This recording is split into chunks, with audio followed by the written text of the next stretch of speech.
哇，排骨咁樣做出嚟啊，真係超好食㗎！今日啦，我哋嚟分享一個時令菜，就係呢個季節先有嘅啫，黃皮蒸排骨。咁樣做出嚟呢個排骨呢，食起身 Q 彈又爽滑，而且仲帶有黃皮嘅果香味，一啖落去啊，哇，真係超正㗎！接落嚟就跟住我嘅視頻一齊嚟睇下啦。首先啦，我哋準備2條新鮮嘅排骨。呢個排骨啦，我哋做蒸排骨嗰陣時啊，一定要記住，一定要攞新鮮嘅。攞新鮮嘅排骨蒸出嚟啊，會更加之好食啲嘅。如果係攞嚟紅燒嘅話，放冰箱隔個夜都冇關係。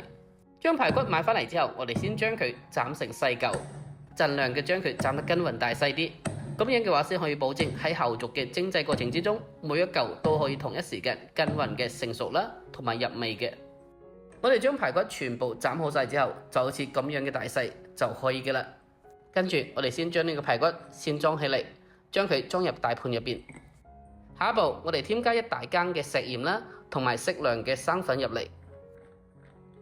然後再攞手嚟將排骨揸下佢，將呢個排骨啦進行清洗。因為生粉啦係有吸附能力嘅，我哋喺清洗排骨嗰陣時啊，攞啲生粉嚟將佢揸下，可以將排骨嘅血水啦，同埋嗰啲污糟嘢全部嘅吸附落嚟。呢個排骨要想做出嚟好食嘅同時仲腥嘅，佢嘅初步處理係非常之重要嘅。我哋將排骨持續嘅揸佢2-3分鐘之後，跟住啦再攞清水嚟將佢繼續嘅揸下。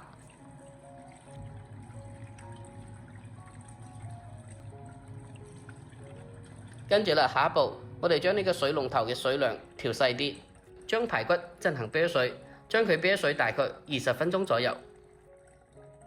趁住呢個時候，我哋準備啲其他嘅材料，先準備適量嘅老薑。呢個老薑啦，我哋先攞刀拍下佢，然之後啦，再將佢改刀切成薑蓉。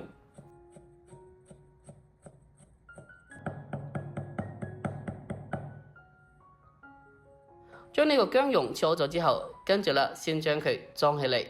下一步再準備適量嘅蒜頭啦。呢個蒜頭啦，大概4到5粒左右就可以嘅啦。我哋先將呢個蒜頭嘅根部去咗佢，然後再同樣嘅攞刀拍下佢，將佢拍碎。經過拍過之後啦，可以等呢個蒜蓉嘅香味更加之容易釋放出嚟嘅。最後我哋再將佢再改刀切成蒜蓉就可以嘅啦。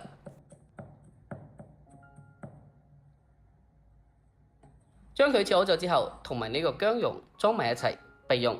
下一步再準備適量嘅小葱，呢個小葱啊，清洗乾淨之後直接嘅切成葱花就可以嘅啦。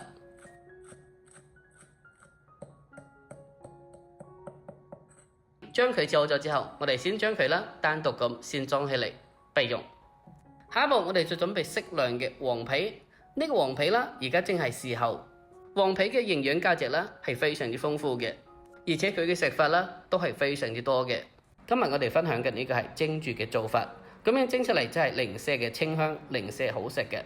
首先我哋先將呢個黃皮啦一個個咁先摘落嚟，然後再攞清水將佢進行清洗下。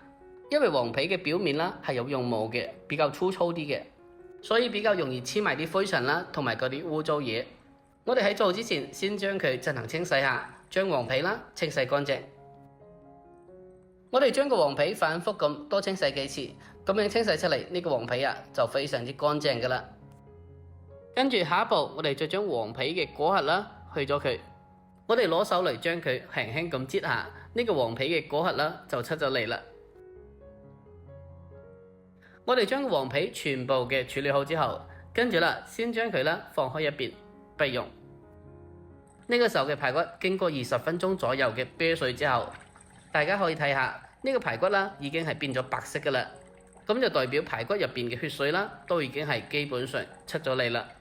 經過咁樣嘅處理過後，呢個排骨啦蒸出嚟基本上冇咩血腥味嘅，洗嚟會更加之好食啲。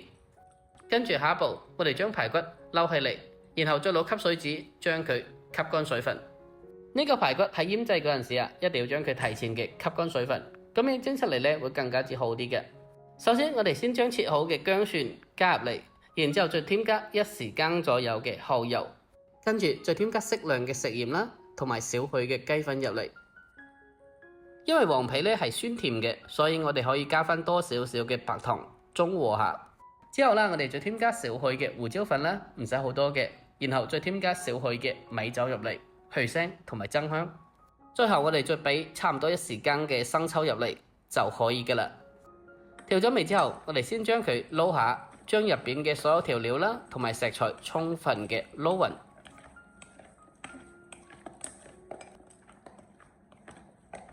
我哋將佢持續嘅攪拌大概2分鐘左右，將入邊嘅所有調料啦充分嘅攪勻，再將呢個排骨攪至有啲起膠啲嘅。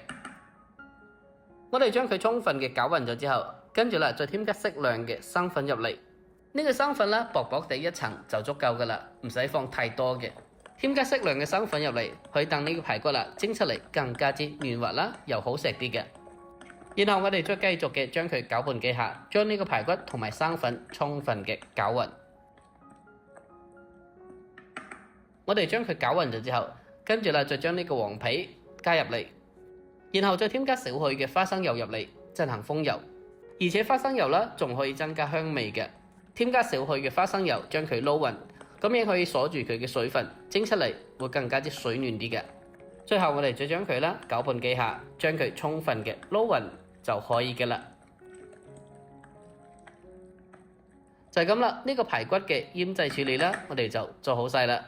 咁樣處理同埋醃製出嚟呢個排骨啦，真係非常之嫩滑啦，又好食嘅，大家不妨以後試下。跟住下一步，我哋攞個碟，將醃製好嘅排骨加入嚟，將佢均勻嘅攤開，盡量嘅唔好堆埋一齊，將佢攤開，咁樣可以等排骨啦可以均勻嘅受熱啦，同埋成熟嘅。最後再將醃製嗰陣時剩低嘅醬料啦，全部嘅滲喺面頭就可以嘅啦。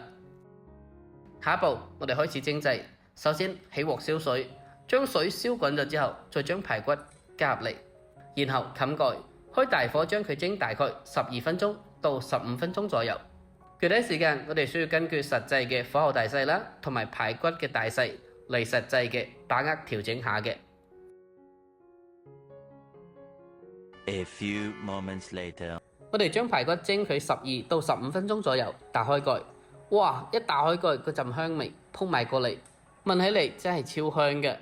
蒸熟咗之後，我哋將佢攞出嚟，然之後再添加適量嘅蔥花喺面頭，最後再俾少少嘅滾油啦，激發出蔥花嘅香味就可以嘅啦。就係咁啦，呢個非常之好食嘅黃皮蒸排骨，我哋就做好晒啦。咁樣做出嚟呢個排骨啦，細身 Q 彈嫩滑又入味，而且佢吸收咗黃皮果嘅果香味，細身啊真係超級好食嘅。如果你哋都中意呢個蒸排骨嘅，咁就不妨收藏起嚟，下次不妨試一試。好啦，今期視頻就到呢度，中意嘅不妨點讚、關注同埋收藏，我哋下期再見，拜拜。